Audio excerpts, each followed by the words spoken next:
네, 오늘 뉴스 돋보기는 안산 유치원 집단 식중독 이야기를 좀 더 자세히 다뤄보겠습니다. 성장기 아이들은 식중독에 취약하기 때문에 이 전국 초중고 급식은 교육 당국에 의해 철저히 관리되고 있습니다.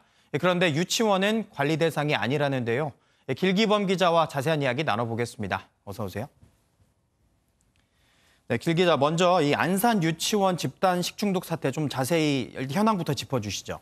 네, 이제 지난 12일에 최초 증상자가 나온 뒤로 현재까지 확인된 식중독 유증상자 수는 전체 원아와 교직원 202명 중 111명으로 집계가 됐습니다. 예. 이 중 일명 햄버거병으로 불리는 용혈성 요독 증후군 증상을 보이는 어린이는 15명인데요. 네. 현재 상태가 심한 4명의 어린이가 신장투석 치료를 받고 있습니다. 네. 지금 그 유치원은 그러면 폐쇄가 돼 있는 상태죠? 네, 그렇습니다. 당초 이번 달 말까지 시설 폐쇄 명령이 내려져서 유치원 측은 다음 달 1일부터 정상 등원을 재개하겠다고 밝혔는데요. 예. 어제 안산시는 다음 달 8일까지로 이 시설 폐쇄 명령을 연장하기로 했습니다. 예. 감염 경로 파악이 아직 안 된 만큼 문을 열기에는 아직 이르다고 판단한 것으로 보입니다. 예, 사실 뭐 방금 이야기도 하셨지만 이 감염 경로가 여전히 밝혀지지 않다고 있는 게 이제 가장 문제인 것 같아요. 이 경로 추적에 애를 먹고 있다면서요?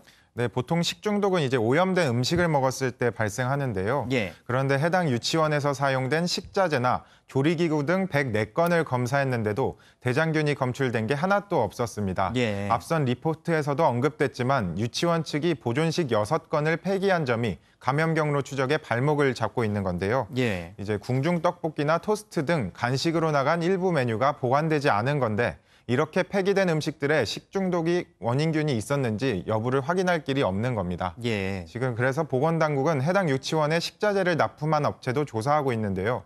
이동 또는 보관 중에 식자재가 오염됐을 수도 있어 업체 조사에도 한계가 있는 상황입니다. 감염 경로를 모르니 유치원생들을 둔 학부모들은 불안에 떨 수밖에 없고 이 햄버거병이라는 이름이 퍼지면서 유치원들은 메뉴에서 분쇄육을 빼는 조치도 하고 있다고 하는데요. 예. 제가 이제 유치원 원장님 한 분과 통화를 해봤는데 한번 예. 들어보시겠습니다. 우리부터만 해더라도 조리사님한테 덜 익히면 안 되니까 열로 이렇게 조리하는 그 시간을 뭐 5분이든 10분이든 더 늘리게 한다든지 하고.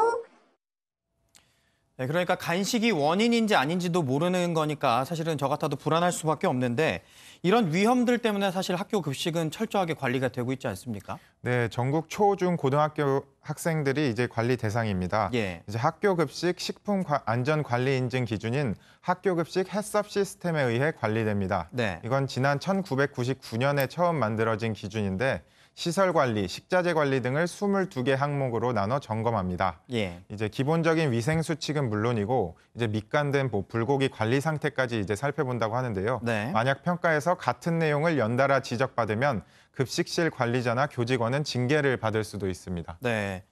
그런데 이 초중고등학교는 이 대상이라고 했는데 유치원은 뭐 대상이 아닌가요? 네, 이제 좀 황당하게 들릴 수도 있겠지만 유치원은 적용 대상에 아직 포함되지 않았습니다. 예. 학교 급식법 적용 대상이 아니라는 법적인 이유 때문인데요. 네. 면역력이 약한 성장기 아이들을 보호하기 위한 법이 정작 면역력이 가장 약한 유치원생들을 제대로 보호하지 못하는 좀 아이러니한 현실입니다. 네. 그러다 보니 이번 안산 집단 식중독 사태도 결국 터질 게 터졌다는 반응이 나오고 있습니다. 네.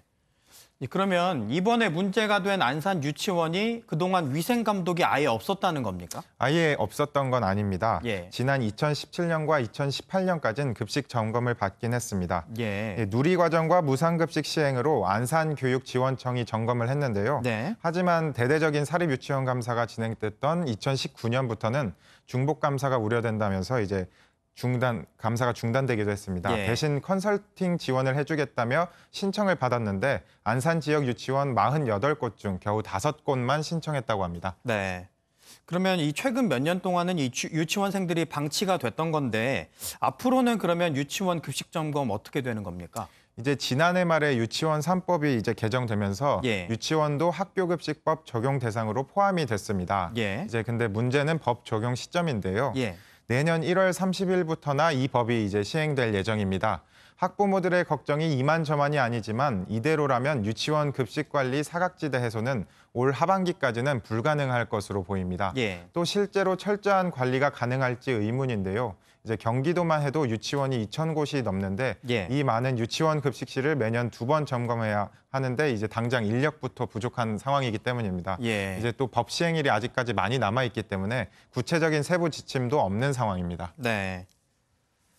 네, 이제 여름이 시작되면서 식중독을 더욱 조심해야 되는 상황인데 이미 터진 사건에 대한 조사도 이 비슷한 사건에 대한 예방책도 미비한 상황이 답답할 따름입니다. 탁상 공론이 아닌 실질적인 대책을 마련해야 할 것 같습니다. 지금까지 길기범 기자였습니다. 고맙습니다.